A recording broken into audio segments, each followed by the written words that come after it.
Baik, selamat pagi, siang, sore ataupun malam Bapak. Perkenalkan nama saya Michael Gunawan Chung, jurusan Business Analytics B29. Dan seperti yang telah diminta oleh Bapak untuk membuat sebuah program ada tiga di GSLC.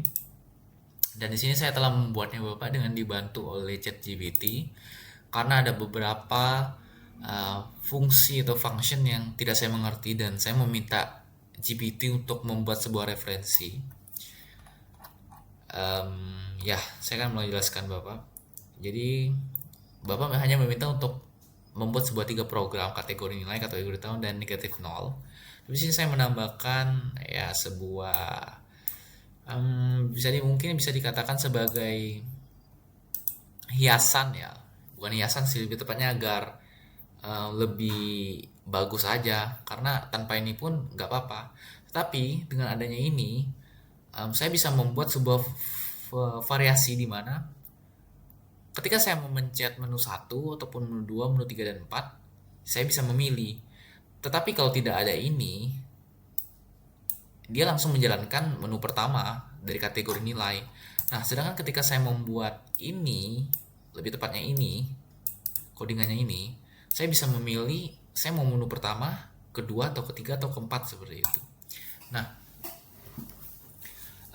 seperti biasa ini gampang ya, ini cuma untuk sebagai layoutnya aja untuk memberitahu bahwa ini menu pertama, ini menu kedua, tiga, dan empat. While true ini adalah sebuah function untuk pengulangan, jadi dia akan mengulang yang ini ya. Input user, input user ini saya mau pakai variabel input user, mau pakai input ataupun pilihan terserah, tapi sini pakai input user. Input, dia memasukkan, pilih menu yang diinginkan. Ketika saya memasukkan satu, dia membacanya sebagai input user, variabel input user.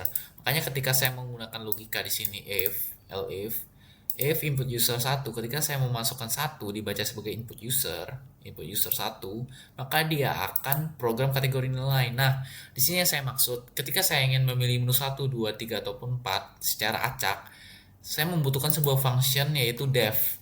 Kenapa dengan def? Ketika ada function def, saya bisa memilih saya mau kemana.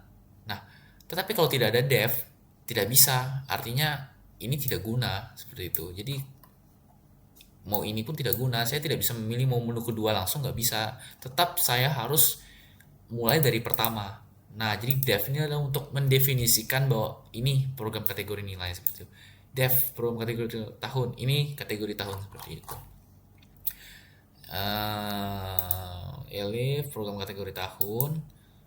Ya, ketika 3 dia akan masuk ke program positif negatif 0, dan elif input user 4, saya tidak memasukkan ke suatu program, saya langsung print aja. Terima kasih sudah menggunakan program ini, break seperti itu.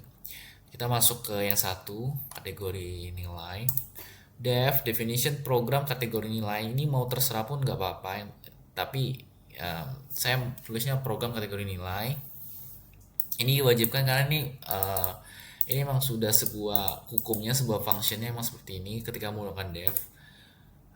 Titik 2, print hiasan, ini seperti hiasan aja.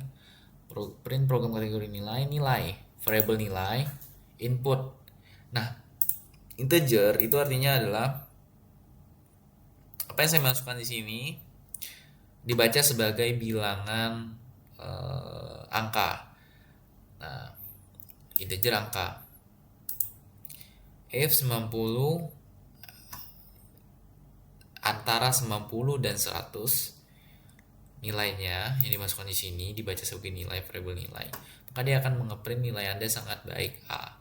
Begitu juga yang lainnya, antara 80 dan 89 baik, 70 dan 79 cukup, 60 dan 69 kurang, dan else selain dari if dan elif, artinya di bawah dari mereka itu gagal, nilai Anda E ataupun gagal. Dan ini sebenarnya saya bisa tambahkan di sini mau dari angka 1 ataupun sampai 100, Bapak. Karena ketika saya memasukkan 101 dia tetap gagal. Tapi saya buat yang mode simpelnya aja seperti itu, tidak perlu ribet. Kalaupun memang mau detail dan jelas, saya bisa tambahkan, dan memang di sini banyak celahnya. Kalau saya masukkan 101 pun dia tetap gagal seperti itu. Dan kita lanjut, ini sebagai catatan aja sih buat saya Bapak. Yang kedua adalah program kategori tahun dev. Ini sama seperti biasa. Nah, di sini di GSLC tertulis syaratnya adalah aturan dari tahun kehabisat itu adalah tahun tersebut, tahun ini variabel tahun, kita masukkan tahun, dibacanya sebagai tahun, variabel tahun. Tahun itu habis dibagi 4. Jadi ini habis dibagi 4 nih rumusnya. 4. Dan tahun itu bukan kelipatan 100. Ini rumus kelipatan 100 yang ini. Nah, dan ini adalah habis dibagi. Atau jadi di sini ada syarat tahun yang dibaca sebagai variabel tahun itu habis dibagi 400. Nah, syaratnya adalah dia harus memenuhi ini dan ini sebagai satu kesatuan. Dan ada syarat yang lainnya. Jadi di sini ada 2 syarat untuk menampilkan bahwa dia ini adalah tahun kehabisat. Print tahun. Nah, apa sih fungsi F di sini? Tahun ini dan tahun ini apakah sama? Kalau misalkan tahun ini saya masukkan T, apakah bisa? Tidak. Kenapa? Karena fungsi dari F ini adalah untuk memasukkan sebuah variabel, suatu variabel. Makanya di sini saya gunakan variabel ini, artinya bahwa ketika saya mengeprintnya, ketika dia mengeprint, dia akan menulis tahun variabel yang saya tulis di sini.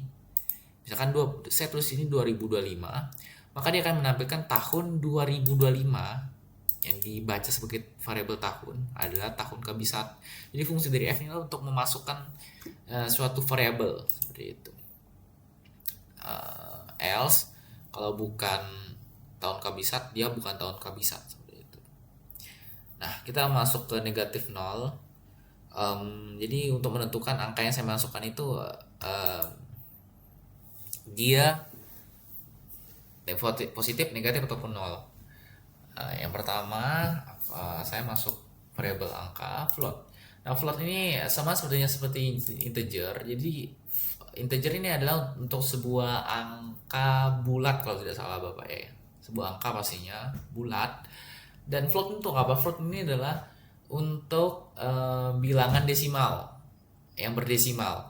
Loh, kok desimal? Kenapa tidak pakai integer seperti itu?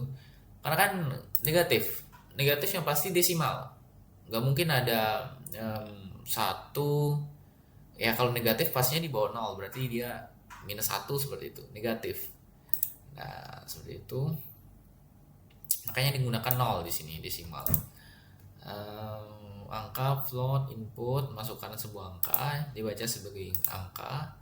If angka di bawah 0, lebih besar daripada 0, dia angka positif. Kalau di bawah dari 0, dia negatif. Else selain dari itu maka dia adalah 0. Ya dong, karena di atas 0 dan di bawah 0, di tengah-tengahnya 0. Seperti itu. Ya. Nah, dan mari kita coba untuk run.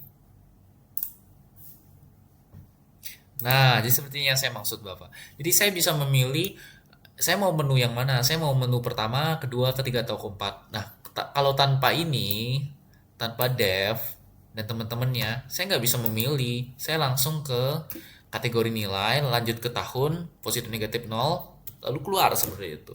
Nah, misalkan saya mau ke kategori tahun, misalkan masukkan tahun 2000. Dia ngeprint sini tahun 2000 adalah tahun kehabisat karena dia sesuai dengan syaratnya di sini. Dia habis dibagi 4 dan bukan kelipatan 100 atau habis dibagi 400 karena 2000 habis dibagi 4 bukan kelipatan 100 atau habis dibagi 400 seperti itu. Nah, ketika di sini saya nggak langsung ke bawahnya, dia mengulang ke atasnya karena di sini saya menggunakan while true. Nah, kapan ketika dia tidak bisa mengulang lagi? Ketika saya memasukkan 4. Kenapa bisa 4? Karena di sini saya menulis break.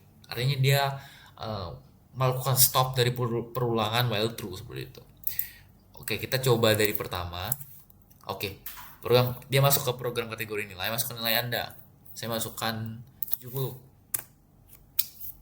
makan yang tidak cukup karena 70 itu nih di antara 70 hingga 79 sama dengan, maka dia masuk ke cukup seperti itu. Saya mau ke 3. Oke. Positif negatif atau 0, misalkan 0. Oke. Angka tersebut 0 karena di sini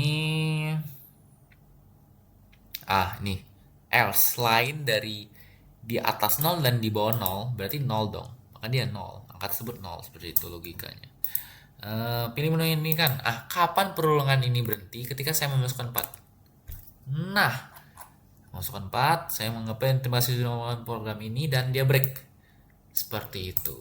Dan ini tabnya beradanya di posisi di nomor 4, nah makanya dia langsung ngebreak seperti itu ya, kurang lebih seperti itu Bapak. Mungkin ada banyak celah yang bisa seperti yang saya ngomong tadi, banyak celah yang bisa dibongkar di sini. Kalau saya masukkan 101 di sini, oke, mari kita coba sebentar. Oke, saya masukkan. Oke, wait a minute.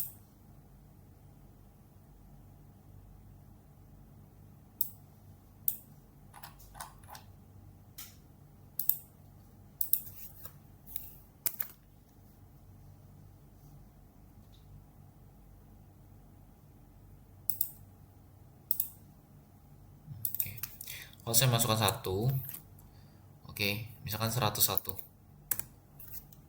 gagal. Nah, seperti yang saya bilang, di sini ada banyak celah yang bisa itu. Kalau memang saya mau detail, saya bisa memasukkan if kalau misalkan nilainya ketika sebelum saya memasukkan nilai, saya harus membuat sebuah pernyataan yang saya masukkan tuh harus dari 1 hingga 100 seperti itu. Cuma di sini saya tidak masukkan, sehingga di sini terjadinya kegagalan di sini 101. Karena dia membacanya selain dari angka mereka di sini, artinya bahwa 101 hingga 1 juta pun dia tetap baca seperti itu. Nah, kurang lebih seperti itulah Bapak yang bisa saya jelaskan.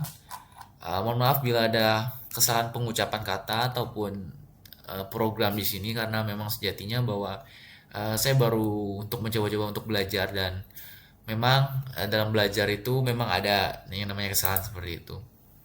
Saya ucapkan terima kasih kepada Bapak dan terima kasih.